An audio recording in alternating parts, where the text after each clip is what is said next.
वंचित बहुजन आघाडीचा महाविकास आघाडीत समावेश झालेला आहे का त्याबद्दल काय? आज सकाळपासून काँग्रेस, राष्ट्रवादी काँग्रेस पार्टी, शिवसेना या 3 महाविकास आघाडीच्या प्रमुख पक्षाची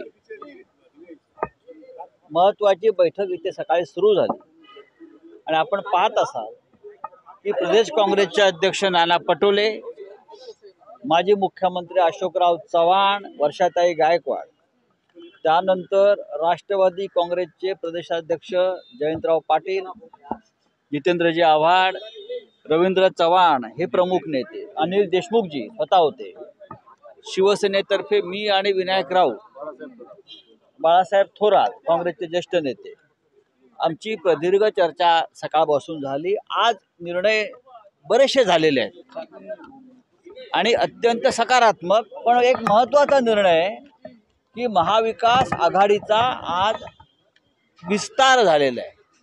आज महाविकास आघाडी जी काँग्रेस, शिवसेना, राष्ट्रवादी यांचीच आहे असं जे आपण म्हणतो तसं नाही आहे। आज आमच्या महाविकास आघाडीमध्ये CPI, CPIM, शेतकरी कामगार पक्ष, आप, जनता दल युनायटेड आणि मुख्य म्हणजे वंचित बहुजन आघाडी, ॲडव्होकेट प्रकाश आंबेडकर यांच्या नेतृत्वाखाली समाजवादी पार्टी, वंचित बहुजन आघाडी या सगळ्यांचा समावेश महाविकास आघाडीत आम्ही केलेला आहे, त्यांना समाविष्ट केलेला आहे। आणि या सगळ्या प्रमुख नेत्यांशी आणि त्यांच्या प्रतिनिधींशी, शेका पक्ष मी बोललो ना, जयंतराव पाटील स्वतः होते, सगळ्यांशी आज व्यवस्थित सकारात्मक चर्चा झालेली आहे आणि महाविकास आघाडी ही अधिक मजबूतीनं पुढे जाते आहे आणि नवीन नवीन मित्र आम्हाला या आघाडीमध्ये मिळालेले आहेत। वंचित बहुजन आघाडीचे आज जे बैठकीत सहभागी झाले होते त्यांचं असं म्हणणं आहे की आम्हाला योग्य वागणूक मिळाली नाही, आम्हाला अपमानास्पद, मला माहीत नाही त्याने बैठकीच्या बाहेर बसवून ठेवण्यात आलं होतं बराच काळ। नाही, अजिबात नाही। मला असं वाटतं काहीतरी हा गैरसमज आपल्यापर्यंत पोचलेला आहे। वंचित आघाडीचे 3 प्रमुख नेते माननीय प्रकाश आंबेडकर यांनी या बैठकीसाठी पाठवले होते आणि ते आजच्या बैठकीमध्ये जेव्हा ते इथे आले हॉटेलमध्ये बैठकीच्या ठिकाणी, तेव्हापासून ते आमच्याबरोबरच चर्चेला बसले होते।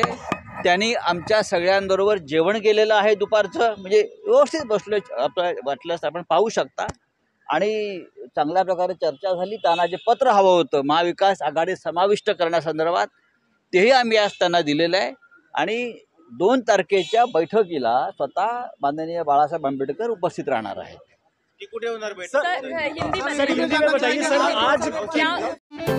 रोजच्या घडामोडी पाहण्यासाठी राजकीय दर्शन न्यूज चॅनल सबस्क्राईब करा आणि बेल आयकॉन दाबायला मुळीच विसरू नका।